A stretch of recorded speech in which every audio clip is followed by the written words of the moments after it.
tere! Ma olen täna palju teistsugusemas kohas, kui sa oled nüüd võib-olla harjunud nägema. Aga ma mõtlesin sinuga ühte sõnumit jagada. Sest mul tuli täna hommikul selline idee, et teeks 7 hommikut järjest iseendaga selline vaikne mõtisklus, meditatsioon ja küsimus iseendale või iseenda südamele. Et mis on see, mida ma täna teadma pean? Mida mu süda tahab, et ma täna teaksin. Ja ma jäin mõtlema ja minus tekkis selline nägemus energia vabast voolust, vabast ringlusest.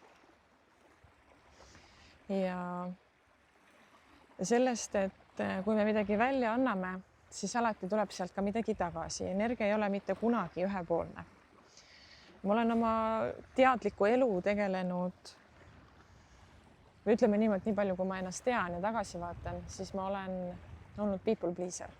Ma olen olnud üleandja, ülepanustaja, ülemõtleja, kõik selline üle teinud. Ja ma ei ole seda endale varasemalt teadvustanud, kust see tuleb ja miks ma seda teen. Ma ei ole üldse varasemalt ei märganudki endas seda mustrit üldse, ma ei olnud teadlik sellest. Aga kui ma spirituaalsele teekonnale asusin, siis ma hakkasin seda endas ka märkama. Ja kui mulle see nüüd meelde tuli, siis ma nägin sellist pilti, kuidas energia liigub ühesuunaliselt ja kogub ja siis käib pauk. Ja siis lendab sealt midagi tagasi. Niimoodi, et vastu pükse nii-öelda. Ja ma tean oma klientide hulgas ja ma tean oma jälgijate hulgas on väga palju neid, kes on ka andjad. Nad on superandjad. Nad kogu aeg annavad, panustavad, tervendavad, parandavad, fiksivad, päästavad. Aga see, mis sealt vastu tuleb, mis asi see on, eks ole? Täpselt samamoodi võiks öelda, et saad vastu pükse. Sellepärast, et see energia, mida sa välja annad, ei ole vaba. Ta ei ole vabas voolus, ei saa tekkida ringlus, vaid tekibki see ühepoolne panustamine ja siis lendab laiali, lendab vastu pükse sulle vastu vahtimist. Ja see vaba vool tekib siis, kui see, mida sa annad, tuleb siirast ja ausast kohast, siirast armastusest. Ja ma ei väida siin seda, et kui sa hakkad panustama ja aitama, et sa kuidagi oled pahatahtlik, vastupidi. Sa oled tegelikult väga hea inimene. Aga sa annad sellest kohast, kus sa üritad päästa. Sa üritad päästa olukorda, sa üritad päästa teise inimese tundeid ja säästa teise inimese tundeid, aga iseenda hinnaga. Iseenda rahu hinnaga, iseenda armastuse hinnaga. Ja see ei ole siiras ja puhas koht, kus saaks tekkida energia vaba ringlus. Et sealt tekibki see tasakaalutust, millest saab alguse see, et sa panustad ja kui tuleb tagasi, siis käib ka buum. Et alati, kui sa lähed olukorda päästma või kellegi tundeid säästma, siis vaata sinna pinna alla ja küsi endalt, miks sa seda teed. Kas see päästmine ja säästmine, mida sa teha üritad, on tegelikult mingisuguse sinu mineviku osa päästmine? Reeglina on see meie sisemine laps, aga mitte alati.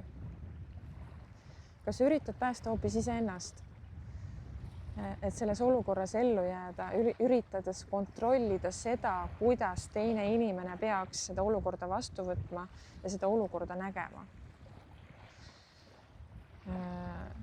Kas sa peaksid üldse kontrollima seda, kuidas teine inimene olukorda kogeb ja mida ta selles olukorras tunneb? Kas sa peaksid temalt ära võtma selle õppetunni? Ei pea. See ei ole sinu ülesanne. Sinu ülesanne on kogeda olukorda läbi iseenda, mitte panna teisi kogema seda olukorda nii, nagu sina tahad. Ja siin lähevadki energiat tasakaalust välja, sest me lähme kontrolli üle päästmisesse, üle parandamisse, üle mis iganes tegemisse ja jätame iseennast tähelepanuta, me ei märka iseennast selles olukorras, me ei märka iseenda kogemust, iseenda tundeid ja seda, mida meie selles olukorras vastu võtma peaksime.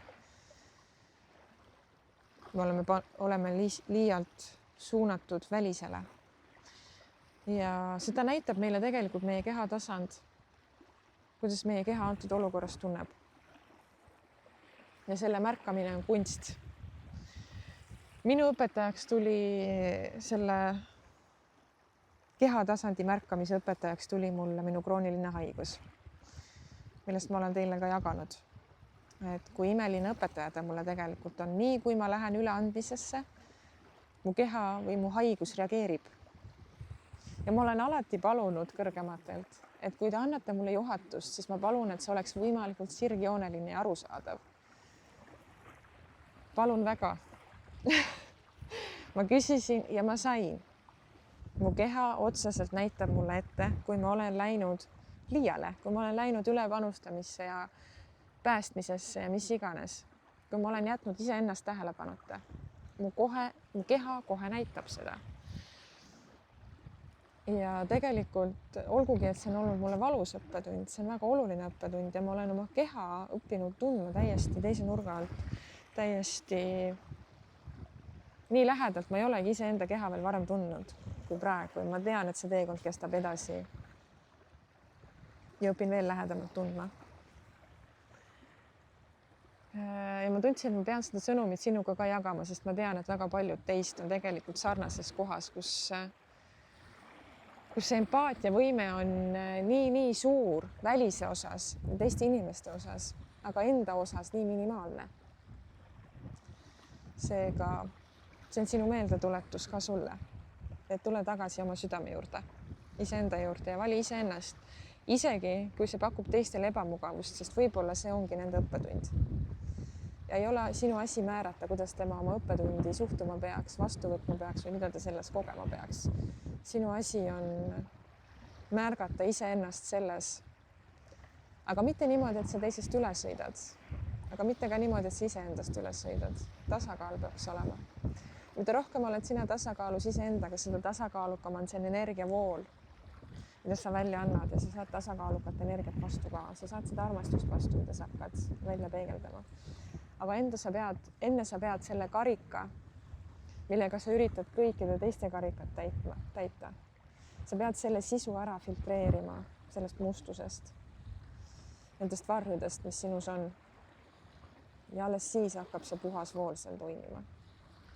Enne ei saa, kui sa pole ennast märganud. Vot, selline sõnum täna siia reedesse. Mitte nii tavapärane kui tavaliselt, aga ma soovitan sinul ka selle teekonna ette võtta, endale teha mingisugune piir. Mina tegin 7 päeva. Küsida endalt igal hommikul see üks sama küsimus. Ja vaadata, mis taipamine sealt iga päev tuleb. Ja kui sa tahad, sa võid seda siin all kommentaariumis jagada. Mõnusat nädalavahetust sulle, ole tubli ja tšau.